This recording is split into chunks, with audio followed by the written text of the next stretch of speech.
Morning, my name is Cesar Fernandez, and I'm going to be talking about cognitive psychology. So, cognitive psychology has uh, various areas, in which include attention, memory, or processing. So, attention is focusing on a specific thing for stimulus.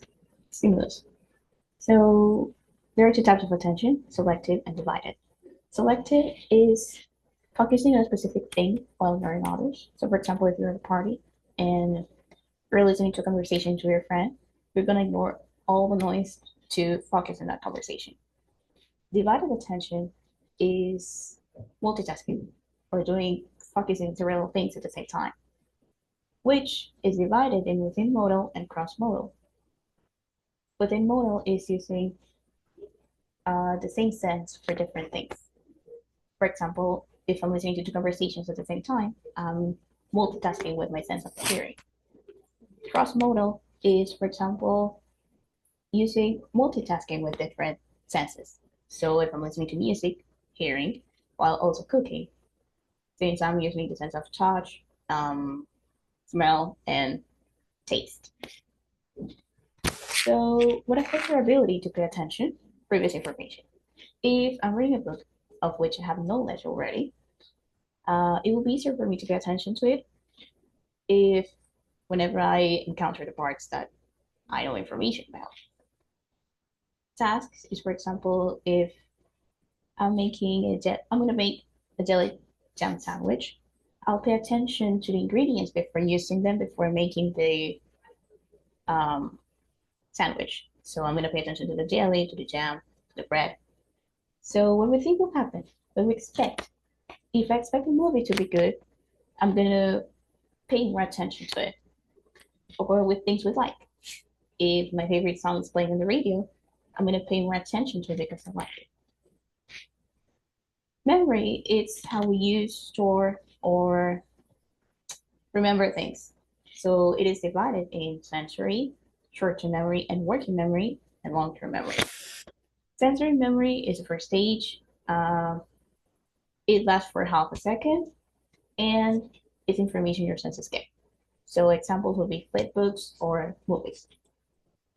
A flipbook is, for example, it's because when you have a picture of a flipbook, your brain holds that picture for half a second.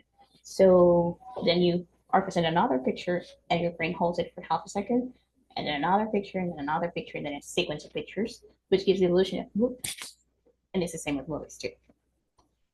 Short-term memory is, for example, it has a limited capacity of time and capacity or storage. So time 15 to 20 seconds and storage 4 to 9 digits. If someone gives me the number, um, I have that number in my mind. I'm aware that I have that number. But if that processes in my mind, that number will slip away. That's short-term memory. Working memory, it has a limited capacity too, but it's of handling or holding information. If I'm going to reply to a conversation, before replying or simultaneously, if I'm going to have to reply to that person while holding the information of what that person said before and what I think I'm going to be replying. That's another thing. So that's working memory, holding that information while replying. Long-term memory. So it has a large capacity of time and storage. It's like the library of all information you have got throughout your life. It is divided in explicit and implicit memory. Explicit is conscious awareness, what is happening now, that you know what is happening now. Implicit, not conscious, unaware. You don't know what's happening now. Uh, you just know something is happening. So explicit will be episodic and semantic. Episodic events, for example, your wedding or your graduation. Semantic are facts. For example, the capital of my country or the president of the United States. Implicit is procedural, memory, priming, and condition. Procedural, as the word says, is processes, procedures. For example, when I'm riding a bike, I just take the bike and I ride it automatically. I just I don't have to think about riding a bike because I have practiced a lot riding a bike that I know just to it without even thinking. That's residual memory. Priming is when I'm presented with a stimulus, but for several times that when a second stimulus is presented to me, I will react differently. An example, I have always been taught that plants are green. So every time I see the color green, a plant comes to my mind. That's an example of priming. Conditioning, it's again being presented as stimulus for several times or associating with it, and which later affects your result or behavior. An example will be when my favorite song is playing again on the radio, and I instantly feel happy. I just know I'm feeling happy because of the song, but I don't know why.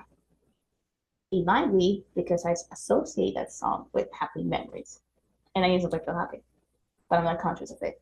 That's a good example. How does memory work? Again, with the phone number example, the sensory input, the phone number, goes through my hearing, so it's part of my sensory memory. But I filter it through my attention. I focus on that phone number, so it will go through my short-term memory. Later, as I repeat it, it will encode or pass through my long-term memory. So I have it stored in my mind already, that phone number. Later, when I want to remember that phone, this phone number, the memory of it, will pass from my long-term memory and I will retrieve it or pass it through my short-term memory. And I'm aware of that number now that is in my short-term memory, and I can call the person. That's a good example. So how we test memory is through a word list. I'm presenting a list of words, and I'm gonna remember as much as I can. Visual recalling, I'm presenting a picture or a pattern for a few seconds, and then it disappears, and I'm asked to recall the details or to remember the details or the specific pattern. Digit span is when you're presented several numbers and I'm asked to remember as much as I can about the numbers or digits. Mental imagery, it's about visualizing or imagining things. For example, if I imagine I'm in the beach and and I feel like the texture of the sand and I imagine the sound of the waves or the sun in my skin, that's an example of mental imagery. So regarding the dual goal theory of processing, it's basically this theory says that we are better at remembering and processing things when it involves two modes or two senses.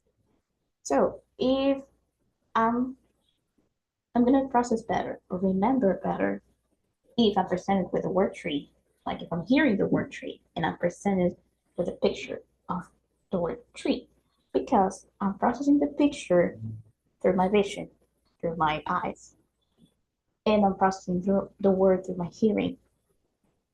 So it's verbal processing. And it will be better if I repeat it.